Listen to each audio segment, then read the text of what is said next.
Buongiorno e bentrovati. Nel video di oggi vi mostrerò un po' come scaldare il cavallo prima di salire, o almeno quello che io e anche molti dei miei mentori, dei miei colleghi fanno, andando a cercare di mettere a posto la questione della posizione della testa e della spalla. Ok?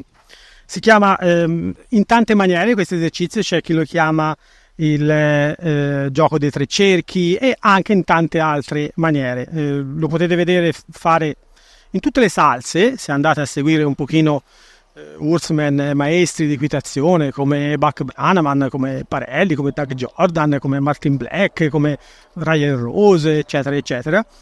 E fondamentalmente si tratta un po' di aiutare il cavallo a capire come tenersi con la spalla e con la testa poi dopo all'interno del cerchio che andremo successivamente a chiedere in sella. È un esercizio abbastanza difficile perché richiede occhio, ok? Si chiama gioco dei tre cerchi, esercizio dei tre cerchi, come vi pare a voi chiamatelo, perché fondamentalmente il cavallo fa un cerchio più piccolo con il naso, un pochino più grande con le spalle e poi possiamo nella fase finale di questo esercizio chiedere un circolo ancora più grande con i posteriori.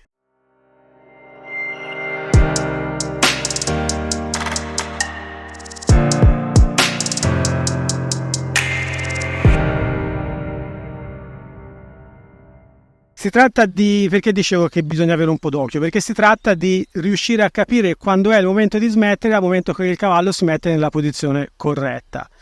Per facilitarvi un po' a allenare l'occhio, io ve lo farò vedere al passo prima, perché al trotto è ancora più complesso, diciamo, vederlo, perché ovviamente trattandosi di una velocità maggiore tutto accade più rapidamente, quindi l'attimo da cogliere può essere più piccolo.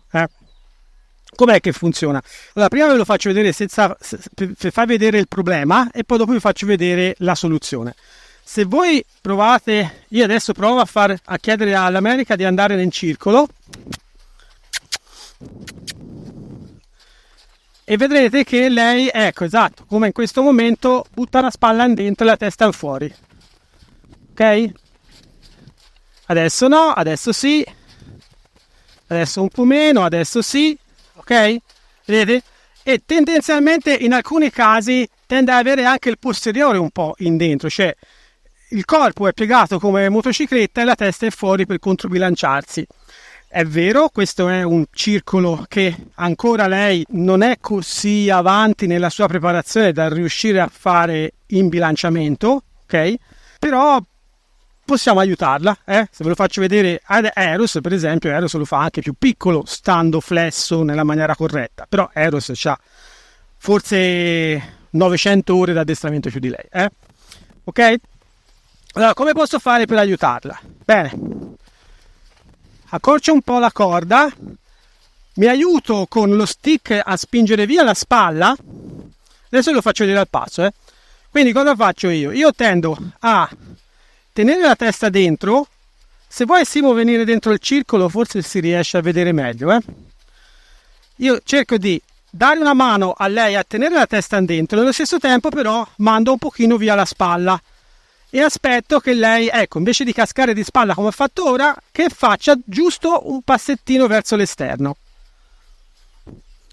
Cioè, se questa cosa non vi riesce, dovete tornare a fare passi laterali, quindi per esempio se lei sbaglia 2 o 3 volte vado a chiedere questo e poi dopo richiedo di nuovo di entrare. È importante che lei sappia cosa significa quando io punto lo stick verso la spalla, che se io punto lo stick verso la spalla e inizio a fare questo, lei deve immediatamente capire che è verso l'esterno. Se non lo capisce, tocco, aspetto che lei metta la testa verso di me così e rilascio e poi chiedo di nuovo. Vediamo un po', adesso ha rimesso vedete cosa fa? Mette a volte la testa fuori, a volte la spalla dentro. Chiaro, al passo è tutto più semplice perché non deve contrapporre bene troppo la forza centrifuga, no? Ecco, adesso mi piace. Ha capito un po' come deve tenere la testa rispetto alla spalla. All'inizio sono veramente quasi impercettibili. Ecco, vedete che adesso in alcuni momenti mette la spalla bene dritta e la testa la lascia dentro. Io è chiaro che tutto lo sento dalla mano, no? Se lei mi tira sulla corda vuol dire che la sua testa vuole andare fuori. Se invece non mi tira sulla corda, oltre a un aspetto visivo, così io riesco a sentirlo, anche se non mi tira sulla corda qua la sento leggera. Quindi sposto un po' la spalla, mette la testa dentro, non mi tira sulla corda, la corda non va in tensione, quindi vuol dire che comincia un po' a capire, ok? Adesso rinforzo un pochino, bene, perfetto. Bene, allora, adesso io ho un po' il naso e un po' la spalla. Adesso vediamo come posso avere il posteriore. Quindi, naso, spalla. Adesso invece chiedo il posteriore. Quindi, con il naso sta più dentro, la spalla fa un circolo più piccolo e con il posteriore fa un circolo più grande. Non sono passi laterali intorno a me, ma attenzione, è giusto un'idea, quindi non deve fare passi laterali intorno a me. Quindi per intendersi, non è questo che io voglio, ok? Perché a volte l'ho visto fare così questo esercizio, ma questo è un'altra cosa, ok? Io voglio che il movimento, questo per intendersi è un'altra cosa, si chiama gioco dei due occhi e poi magari ve lo spiegherò come ottenerlo. Quello che io voglio è un movimento in avanti, ok? Quindi movimento in avanti, via la spalla e eventualmente via l'anca. Se io voglio andare molto a chiedere il posteriore, ecco, blocco un po' davanti, chiedo il posteriore. Adesso vediamo se ve lo faccio vedere al passo. Esatto, questo, vedete che il posteriore in questo caso sta facendo un circolo più grande rispetto all'anteriore, ma lei sta andando avanti, quindi spalle più piccolo, posteriore più grande, testa è dentro. Bene, adesso vediamo se riusciamo ad ottenere al trotto che lei tenga alla spalla. Quindi io quello che voglio è che lei tenga alla spalla. A volte questo esercizio vi conviene farlo magari con la bandierina, perché non avete problemi che lo string vi rimane aggrappato alla corda delle redini. Ok, questo mi piace. Lei comincia a capire un po' come deve tenere le spalle, non deve buttarle giù. Ogni volta che le butta giù io gli do un colpetto là per ricordargli che deve mettere la spalla. Ok, vedete che adesso qua non mi tira? Vedete che qua non c'è tensione? Bravissima, quindi a questo punto posso fermarmi. Non gli ho chiesto il posteriore, perché il posteriore, avete visto, fa fatica ancora a darmelo al trotto, si storge troppo, e allora preferisco consolidare naso e spalla prima di andare a mettere a posto il posteriore. Spero, è una cosa semplice questa, però è importante. Spero di avervi dato un pochino l'idea di quello che voglio fare. Adesso vediamo com'è da quest'altra parte. Quindi senza chiedere nulla, gli chiedo solo di andare nel circolo, vedete? Guardate, la testa fuori, la spalla in dentro, testa fuori e spalla in dentro. Ok, allora a questo punto posso chiedere al passo, glielo spiego, quindi mi aiuto con lo stick sempre. Quindi quando io punto lo stick, lei deve mandare via la spalla e non contrapporsi alla redine. Questo è. Ovviamente anche qui, se non capisco, blocco un po' davanti, gli faccio fare 2 passi laterali e gli richiedo gentilmente di andare in avanti. Ricordate, il movimento è in avanti, non è un movimento come si diceva prima, non sono passi laterali intorno a noi, il cavallo deve essere in avanti. Questa spalla via, bello dritto così. Adesso gli chiedo di nuovo il posteriore, vedete che ho spostato la punta verso il posteriore e lei ha cambiato l'angolo di posizionamento dei posteriori. Vedete? Tac, questo, tac, questo, tac, questo, tac. Bene, molto bene. Adesso proviamo al trotto e vediamo se riesco a dargli una mano a tenere la testa dentro. Vedete cosa ho fatto? Tic davanti e ho mandato via quella spalla là. Devo essere efficace, per essere chiaro devo essere efficace, non si tratta di strattonare o di picchiare o di bordare, sono solo dei piccoli segnali che io gli do per aiutarlo a capire quello che io voglio che lei faccia. Vedete? Una volta che lei si mette in ordine, io riduco tutto drasticamente le mie richieste. Appena lei però risbaglia, la ritocco, chiedo di nuovo di mettersi dritta e di stare dritta senza tirarmi sulla corda. Stare dritta senza tirarmi sulla corda. Stare dritta. Brava, questo è. Super. Brava, Ame. Sì, sei stata brava. Ti meriti un premio? Sì, ti meriti un premio. Ok, avete visto? Cioè è un processo che inizia, poi c'è un processo e poi si arriva a un prodotto finale, ok? C'è un problema, lo mettiamo a posto e arriviamo un pelino più vicino a quello che vogliamo come destinazione. È sempre qualcosa che si ottiene gradualmente, non è qualcosa che si ottiene in 2 volte.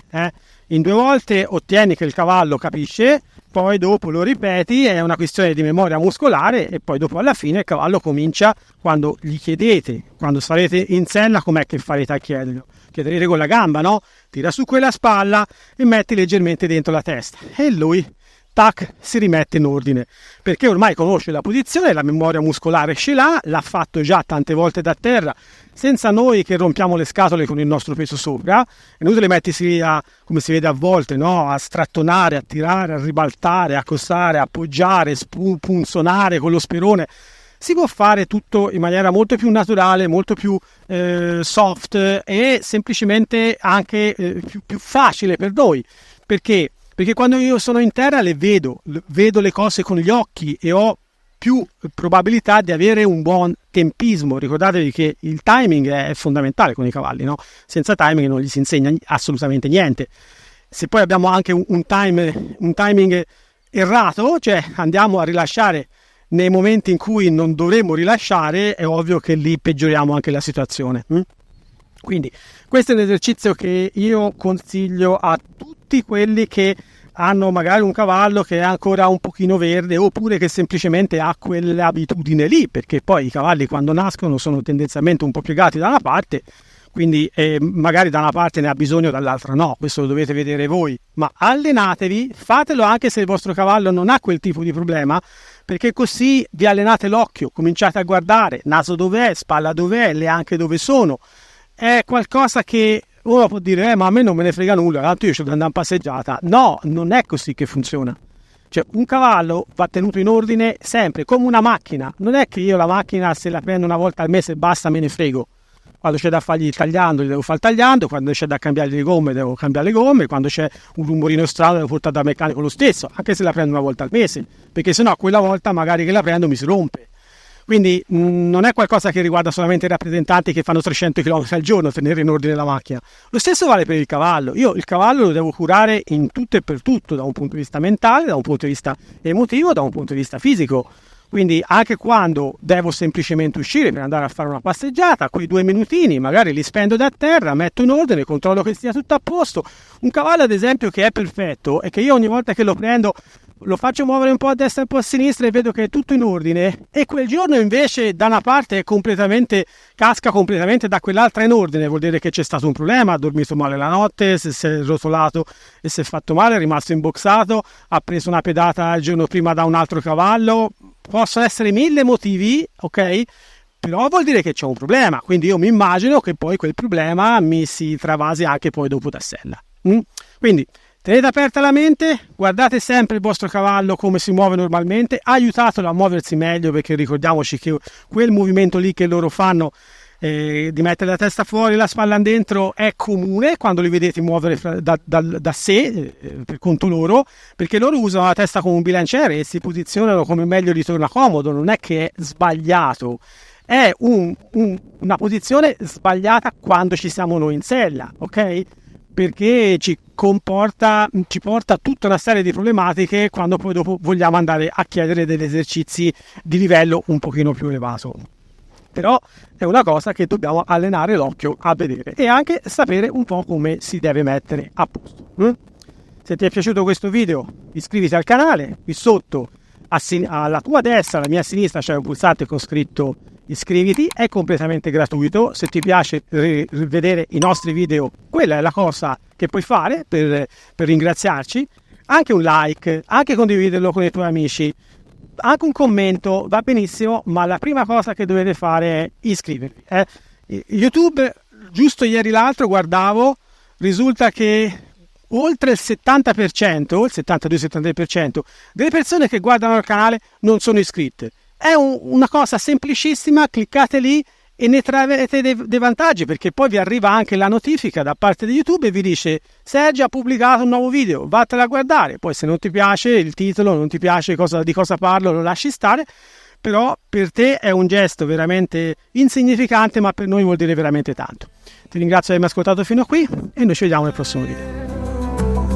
Oh, galloping dreams, we ride far and wide.